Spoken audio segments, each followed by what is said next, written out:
ഹിമാലയത്തിൽ നിന്ന് കൊണ്ടുവന്ന മാഡ് ഹണി ബീസിനെയും പിന്നെ നമ്മുടെ നാട്ടിലെ ലോക്കൽ ബീസിനെയും തമ്മിൽ മെർജ് ചെയ്യിച്ച് ഞാൻ പുതിയൊരു ബീസിനെ കളത്തിലേക്ക് ഇറക്കിയിട്ടുണ്ട്. അയ്യേ, അതേത് ബി? ഹൈബ്രിഡ് സൈക്കഡ്ലിക് മല്ലു ബീസ്. ഇതിങ്ങടെ ഒറ്റ കുത്തിന് നിനക്ക് കട്ടുകഴപ്പെടുക്കും. അതേത് തേനി ചുറ്റിയാലും അങ്ങനെയാണ്. എങ്കിൽ നീ വൈകിട്ട് തേൻ കുടിക്കാൻ വരണ്ട. അതിന് ഞാനെന്താ പൂമ്പാറ്റേ? ഈ കുണച്ചക്കാരന്റെ ചെകളടിച്ചു വിളിക്കാനൊന്നും ആരും ഇല്ലട ഇവിടെ. ഇവനെയൊക്കെ തല്ലിയ നാണക്കേതാണ് വെച്ചാ വിട്ടേക്ക്.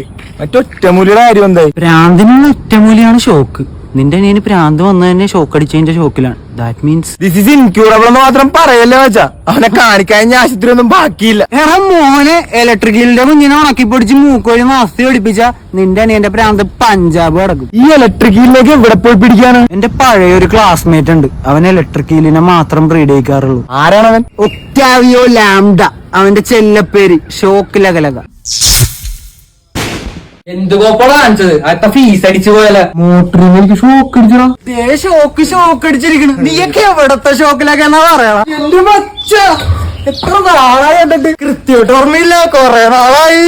നീ എന്ത് ധൈര്യത്തിലാണ് എന്റെ ജില്ലയിലേക്ക് വന്ന? എന്താ ഷോക്ക്? വല്ലാത്തൊരു ടോക്ക്. പണ്ട് നീ ഇട്ട പേര് കാരണം എന്റെ ചിക്ക് വരെ എന്നെ ഇട്ടിട്ട് പോയി. ഇപ്പൊ നാട്ടുകാർ മുതൽ തത്തവരെ എന്നെ ഷോക്കിലാകാന്ന് വിളിക്കണം. അതുകൊണ്ട് എന്റെ കയ്യും കാലം തല്ലോടിക്കാൻ വരാൻ പറഞ്ഞത്. ആന്റപ്പന്റെ ചോരയെ ചവിട്ടാണ്ട് നീയൊക്കെ എന്നെ തൊടോ? ആന്റോ,